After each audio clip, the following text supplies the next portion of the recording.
अगर आप भी चाहते हैं प्रीति फिल्म्स के वीडियो सबसे पहले आप तक पहुंचे, तो लाल बटन को दबा के चैनल को सब्सक्राइब जरूर करें और साथ में बेल आइकन को दबाना ना भूलें।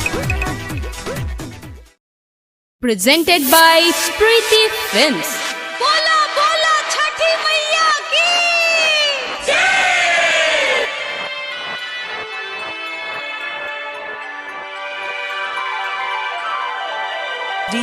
मोहन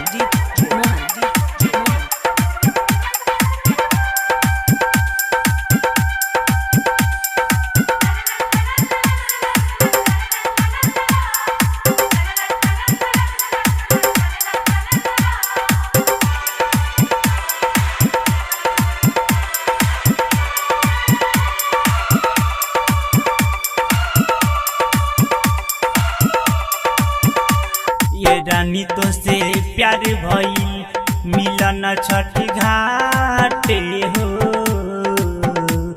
ये रानी तो से प्यार भई मिलन छठी घाटे हो। दौड़ा लेके आइल बानी अपना माथे हो। ये रानी तो से प्यार भई मिलन छठी घाटे हो। ये रानी तो से प्यार भई मिलन छठी घाटे हो। दौड़ा लेके आइल बानी अपना माथे हो। ये रानी तो से प्यार भई मिलन छठी घाटे हो।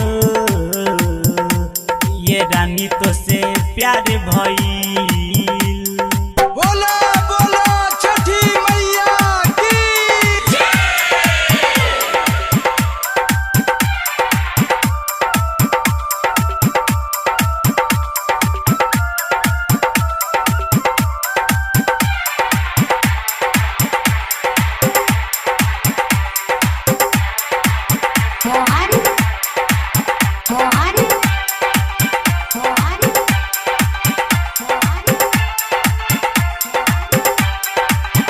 मिले आवन टाइम लगावन। ये रानी हमरा के तू भुलावन। मिले आवन टाइम लगावन। ये रानी हमरा के तू भुलावन। हम कहनी गोड लगी हो हमारा साथे हो। ये रानी तो से प्यार भई मिलन छठी घाटे हो। ये रानी तो से प्यार भई। बोला बोला छठी मैया की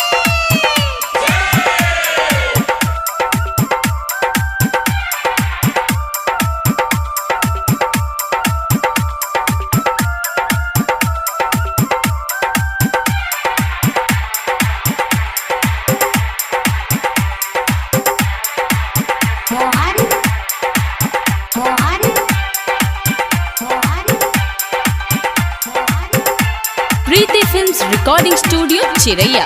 हम आईनी हो न खाना खैनी हो।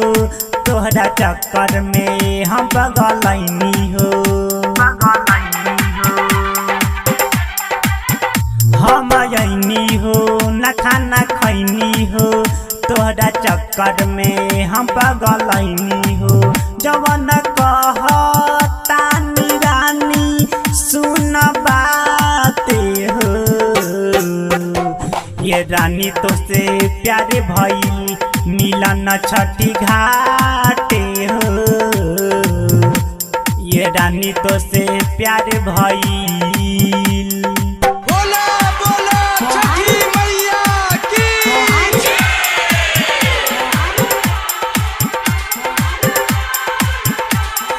छपरा बहास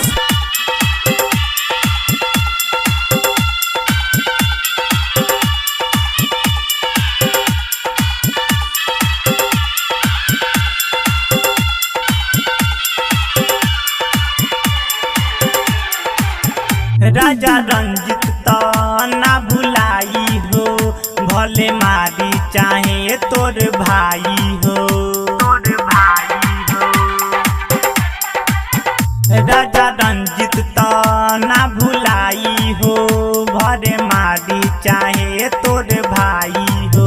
अमरजीत सोनू जी से प्यार बाटे हो,